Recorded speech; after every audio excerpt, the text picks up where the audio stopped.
Comment réussir à avoir de l'amour pour soi? Bonjour à toutes et à tous et bienvenue dans cette minute coaching très spéciale. Vous connaissez Yveline Glaude-Bressy qui est coach en performance, formée à la méthode Dream Builder de Marie Morisset. C'est bien ça? Tout à fait.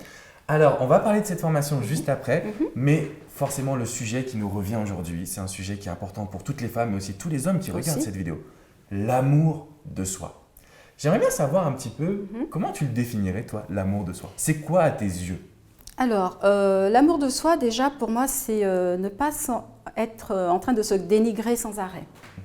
Donc, de s'accepter, soi, de se dire qu'on est un être en action, un être en évolution, et de s'accorder justement cette, j'allais dire, bienveillance autour de soi pour se dire, oui, je ne suis pas quelqu'un de parfait, hein, ça c'est sûr, mais j'ai des qualités.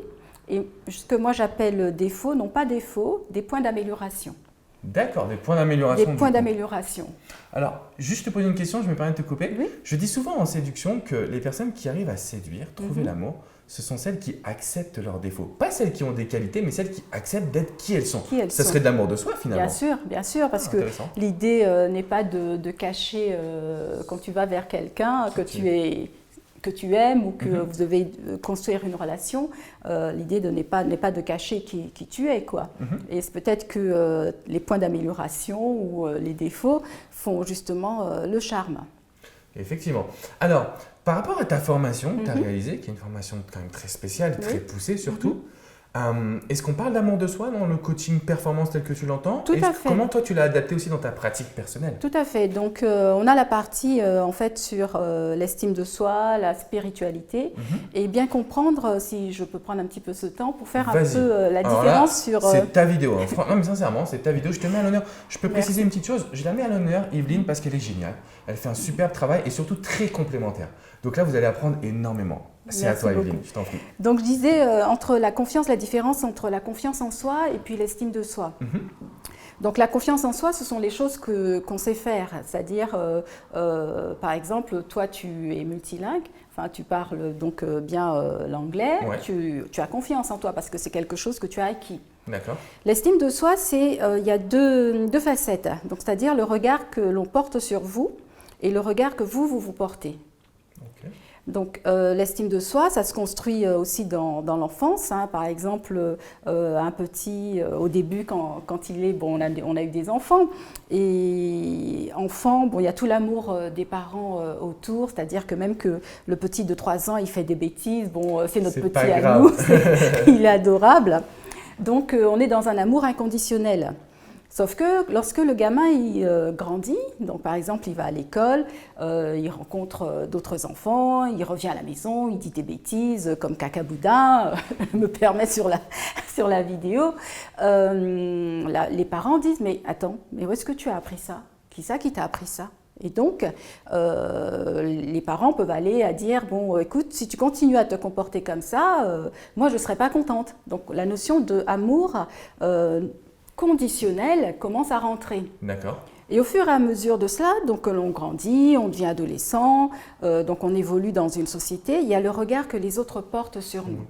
Si on a eu la chance de grandir dans un milieu entouré, etc., on a une estime de soi, bon, on est assez valorisé, voilà. Et dans le cas contraire, sur une note de 1 à 10, selon votre éducation, votre estime de vous-même peut être à 4. D'accord. Est-ce que, juste pour clarifier, estime de soi pour toi égale amour de soi ou pas?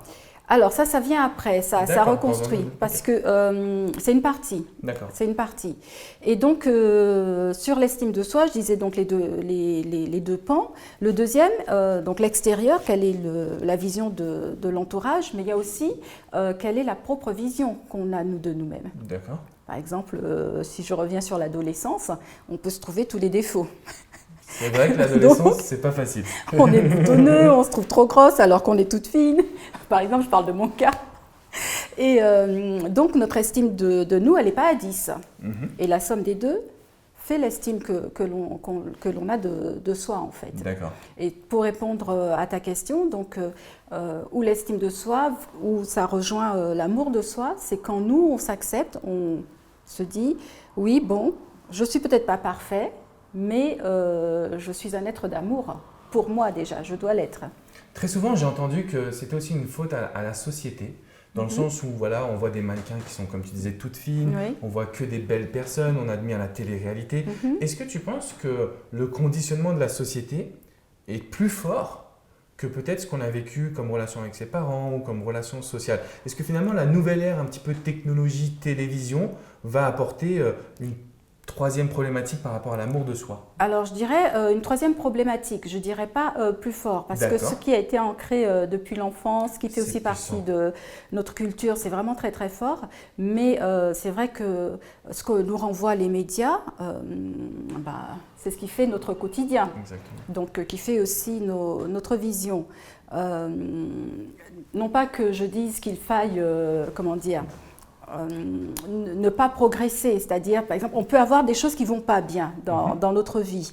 À ce moment-là, on en prend conscience, on dit oui, bon d'accord, j'ai telle partie à améliorer, mais je décide moi de l'améliorer. Je ne permets pas forcément à l'autre de me dénigrer.